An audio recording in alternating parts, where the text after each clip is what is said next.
Failure is a stepping stone to success. I'm Ian Wheatley from KGCI Real Estate On Air, and the difference between successful agents who are able to build the business that they want is simply learning from mistakes. And that's true in any business. And that's why we are bringing you this episode from Stuart Hyslop's Simple Truth with Stuart.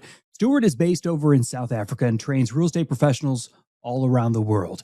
And I want you to be thinking about these three things when you listen to this powerful exploration of mindset that is all about how real estate agents can turn failures into fuel for success. Number one, reframe setbacks and failures as learning opportunities, not as the reason to give up. Number two, resilience, it's a muscle. It gets stronger the more you choose to bounce back from adversity. And number three, every no you receive is a step closer to a yes and a chance to refine that approach just a little bit more each time. We'll let Stuart explain the rest. And if you're a real estate agent looking to grow your business, make sure that you like, subscribe, comment, and leave a review, because this is all we do right here on KGCI Real Estate On Air, and we're doing it for you. Hey there, welcome back to The Simple Truth with Stuart. Feeling discouraged by a recent setback? We've all been there. But what if failure wasn't the end of the road, but a stepping stone to something greater? Today, we're exploring the power of learning from setbacks and using them to fuel your motivation. This episode is your personal growth guide, packed with practical strategies to turn your failures into stepping stones for success. Get ready to learn how to bounce back stronger and achieve your goals with renewed passion. Let's fail forward together. Right, so today I want to talk about something that so many people, when they experience it, they just throw in the towel and they give up. And it all boils around this one word, which is failure. So too often, we actually misunderstand what failure should be doing for us. Now, I want to give you a little bit of a story, and this happened to me, it was a couple of years ago, where I decided I was going to go out and bake a cake.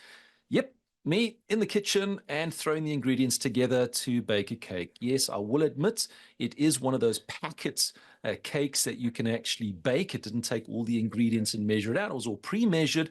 However, you have to add the liquid ingredients, the egg, the water, the oil, etc. And I thought I was doing a fantastic job. So I went out and I made a cake. It was a vanilla cake and very proud of it, even though it did flop. But, still proud of it. Shared it with my family and their faces was like, tastes great, but it's heavy.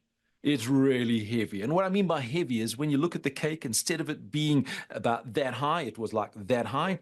And I thought, all right, so I did it again. I made a few of these particular cakes.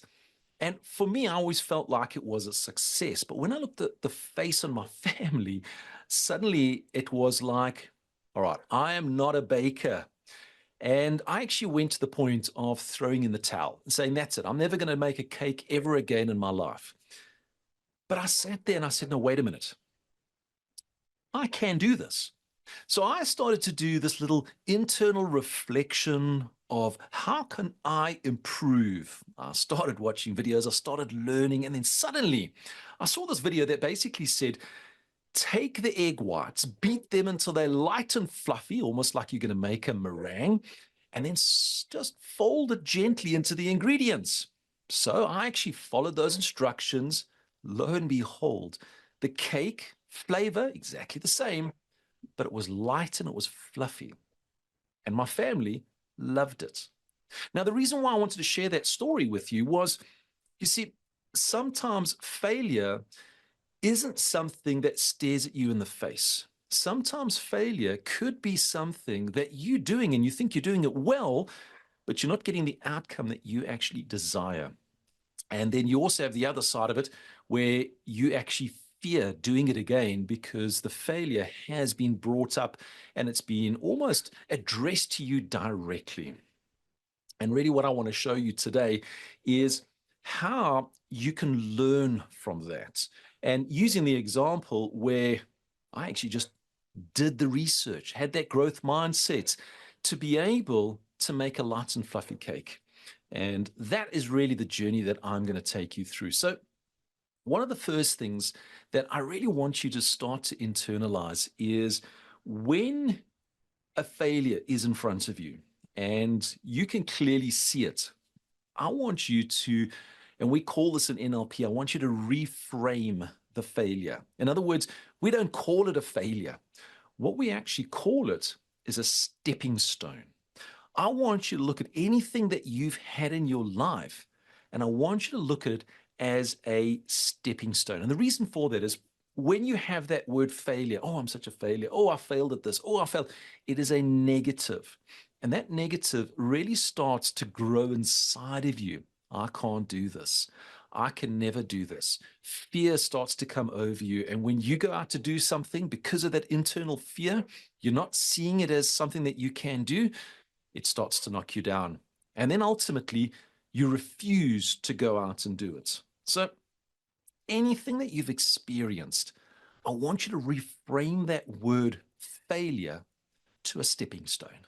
Because a stepping stone is something that is in front of you. You see, ultimately, we're going to be talking about failing forward. And we're going to use these stepping stones to go forward. We don't want you to fail backwards. And once you've got the reframing, hey, I've got a stepping stone in front of me, you're going to start to have this growth mindset. Well, how do I move from where I am now to that stepping stone without falling off? And that's that growth mindset that's going to start to come into you. And once you start looking at that, it's going to start changing your perspective.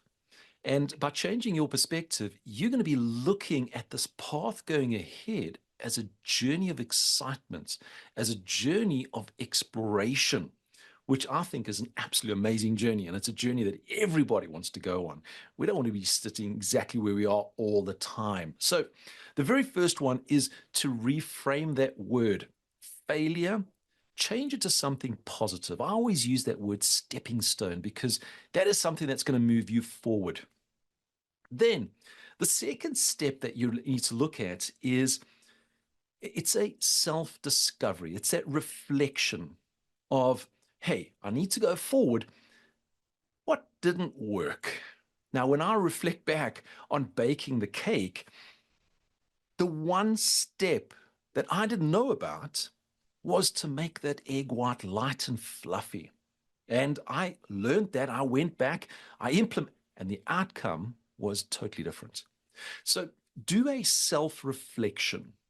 When you've experienced something where you need to go forward with a stepping stone, start reflecting back and say, what were the actions? What were the activities that I did that resulted in that particular outcome? And once you can see the clarity of what you've done, you can actually start to identify it and say, hey, oh my gosh, this is what I can do. Now, there are times where you can't identify it. Hey, what is going wrong? I'm doing a seller's presentation, but I'm not getting the mandates. What am I doing wrong? And what you can do is you can employ somebody to give you feedback. Get someone to join you. Get somebody to go through this process and at the end say, hey, what am I doing wrong? This typically works with somebody like a mentor or a coach or family friends, somebody that knows you and they can go through that particular journey and go, hey, wait a minute. Did you know that you're doing this? And ultimately, it makes you more aware to say, hey, all right, let me relook at that. Let me see how I can change that so that I can make a positive experience continually going into the future. So the second step is basically it's that reflection, identifying where you're taking the wrong steps. Now, the third one is something that, oh, great, I found it. I could have, when I identified, hey, I need to beat those eggs until they become light and fluffy, which takes an extra 3 to 5 minutes in the mixer. And by hand, by the way, it took nearly 15 to 20 minutes with a really sore arm. I could have said, that's just too much work and kind of just left it out. Now, if I'd left that out, it meant that the cake that I bake, well, it's going to be really, really heavy. And it gives a new meaning to a pound cake because it means it's going to really weigh something heavy when you eat it. It means that once you've identified, you need to put it into action. And ultimately, taking something and putting it into action is one of the hard things, because it means that you need to step outside of your comfort zone, because you might be having to do something that you've never done before. And that is another stepping stone, by the way, because that is fear. It's the fear of unknown. Well, make a stepping stone, call the unknown and explore it. Because once you explore it, you're going to say, hey, when I did this, I did this action, and this action, and gave me this particular outcome. Can you do it? Absolutely, you can do it. So now you've got these actions. One thing is that can start to become overwhelming. Hey, I need to do this. I need to do this. I need to do this. And you start seeing all these different activities. That creates another fear in you. So what do? Well, as a coach, what we typically do is we create a plan of what's the most important action or priority that we need to do now. Well, that's the first one. So let's do that one first, then the second, then the third. So we do them in a sequence, and that's going to help us to slowly get there. Instant gratification to resolve something that didn't work is a misconception. It doesn't work. It does take time for you to go through. So got to create that plan, get that action. And ultimately, a plan without direction is just a dream. So what do we need? We need a goal.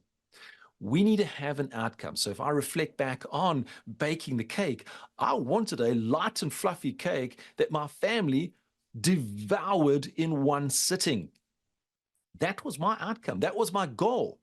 So what did I do? I started to break it down, and one of the action steps was to beat the egg until it was light and fluffy, fold it in gently, and then go through that particular process. So that outcome, it needs to be clear. That goal of where you're going to head towards. You see, in real estate, we look at the outcome of, I need to get a mandate. Well, let's take it a bit further. That mandate will lead to that listing. That listing will lead to appointments with buyers. Those appointments with buyers will lead to a closed deal or an offer. That closed deal will lead to a payout of commission. That commission payout, that will actually allow me to take my family on holiday or pay for the renovations or sort out debt or credit cards or anything like that. Can you see how this journey, it's not just getting a mandate. In fact, the goal is right at the end. When I've got that clarity of what that goal is, I can actually bring it all the way back to where I'm standing right now. Then it gives meaning. Hey, I really need to take the stepping stone. I need to learn how to do it so that I can move forward. There's nothing better than seeing a family eating a cake and saying, can I have another piece? Because that, for me, was amazing. So make sure that you have clarity in the goal. And we use that simple acronym, the SMART acronym. Make sure that it's specific, it's measurable, it's attainable, it's realistic and relevant to what you do, and you have a time bound of when you want to do it by. So having that together gives you that outcome of, hey, that's where I'm going. These are the actions that I'm going to take. And make sure that in this journey, there's going to be things that's going to be outside of your comfort zone. So if it's way outside of your comfort zone, you need to take some form of calculated risk. Is it something attainable? That's why we have the SMART goals, because if it's not attainable, it's going to be outside of that calculated risk, which means you could actually have more of a negative outcome than you wanted. So that's why that SMART goal is so, so important. So the third one is really, it's taking the lessons, creating those actions, having the vision of that particular goal, and that's going to allow you to then start to move forward. Now, the fourth one is once you've got all of this, and it is so nice to have that feeling where you've done the reflection back, you've identified, hey, this is where I make the error. I can actually go ahead and I can start to build this action plan to move forward. But then what happens is it's that motivation to keep you going. Because day one is easy, day two is easy, day three becomes a bit of a struggle. Day four, well, I'm gonna skip day four.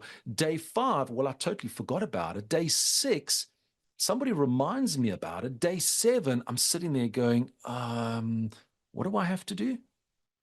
So we need to create this motivation. And really, to give this motivation to continue on an ongoing basis is actually quite a straightforward and simple step.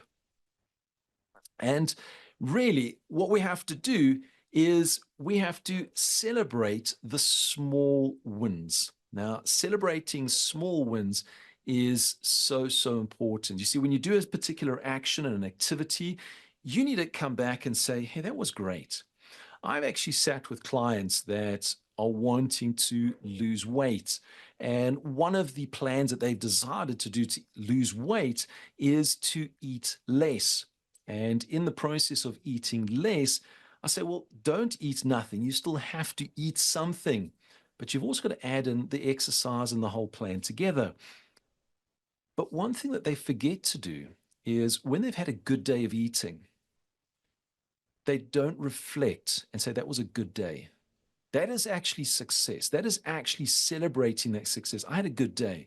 When they've done a day where they've done activities, for instance, done some running or something at the gym or something like that, celebrate it, because that is so important. So make sure that you're celebrating the small activities as small wins as you're going through.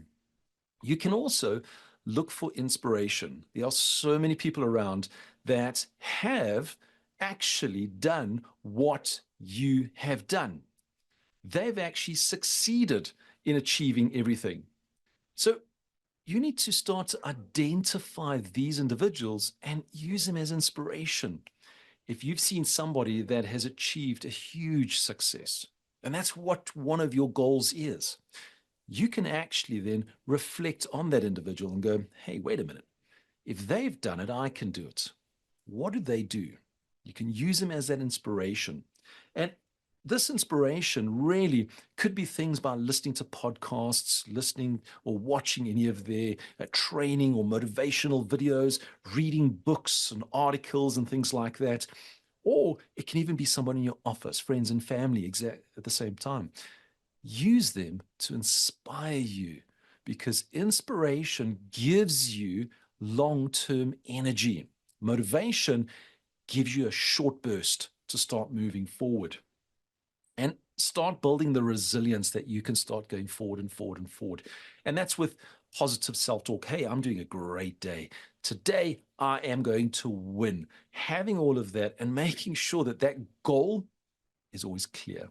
Write it down, put it on a wall, put it on the mirror in the bathroom, put it on the fridge so every time you open it, you can actually see what that outcome is.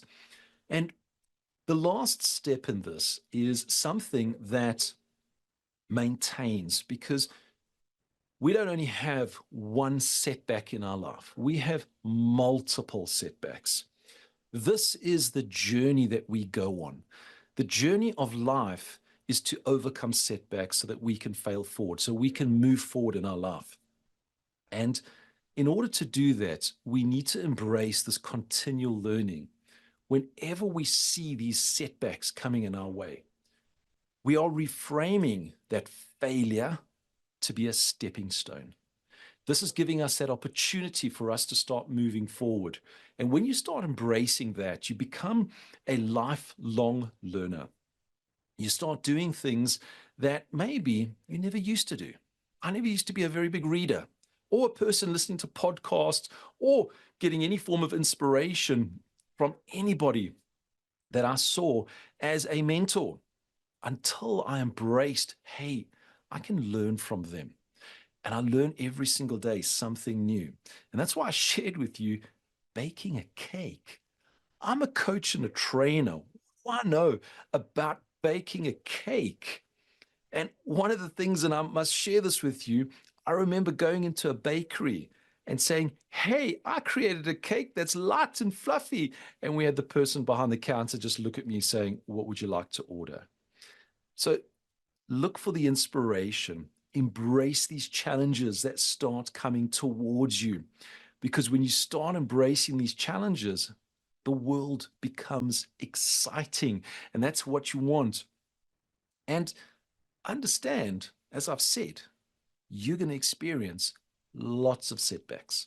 You're going to experience lots of negative things that happen in your path. There's life, it almost feels like life is trying to hold you back. When you start embracing what I've shared with you today, it's almost like the chains get released. And when you start taking those steps going forward, what you find is life becomes simpler and you start to breathe. You start to wake up in the morning and have that excitement. In fact, you're going to start waking up earlier so that you can experience more of the day. And these are the little signs that is really going to help you, is when you wake up with that inspiration, with a smile on your face, and you see everyone in a positive light. It really helps you to start going forward. So really, today was just a summary to overlook this negativity word called failure and refresh it and reframe it into a word called stepping stones, and allows you to fail forward. So first one is reframing any of those negative words. Reframe them into a positive word. The second is reflection on what you've done when you've experienced one of these setbacks, to identify where is it that you can improve on. The third is put it into action to learn how to overcome it and put that into a goal where you're actually got this focus. The fourth one is just maintaining that motivation to keep it going, because I tell you now, when you maintain that motivation, it's going to turn into a habit. And then when I bake a cake now, I whisk that egg until it is light and fluffy as natural. I don't even think about any shortcuts. I go straight and do that as a natural action in going forward. And the fifth one is building this momentum to know and understand that when you've built this and it's a muscle, you'll be able to face any challenge that comes in your path going forward. And it is so, so important. You know, I spend a lot of time talking about this because people live in this negative space. And you've got to say, hey, how do I get out of it? Well, today is what I've just shared with you. A couple of strategies to help you to get out of that negative space if you've lived in it for so many years, or weeks, days, maybe even hours or minutes. Get yourself out of it. You'll start seeing something new. You're going to actually have this excitement in the days. And guess what? You could also bake cakes that are light and fluffy that everybody wants to flock towards you. So remember, it's not about failure. It's about failing forward and looking for that stepping stone into your future. Remember, every setback is an opportunity to learn and grow. Implement these strategies and watch your failures become fuel for your future success. Stay tuned for more inspiring stories and tips to help you embrace failing forward on The Simple Truth with Stuart.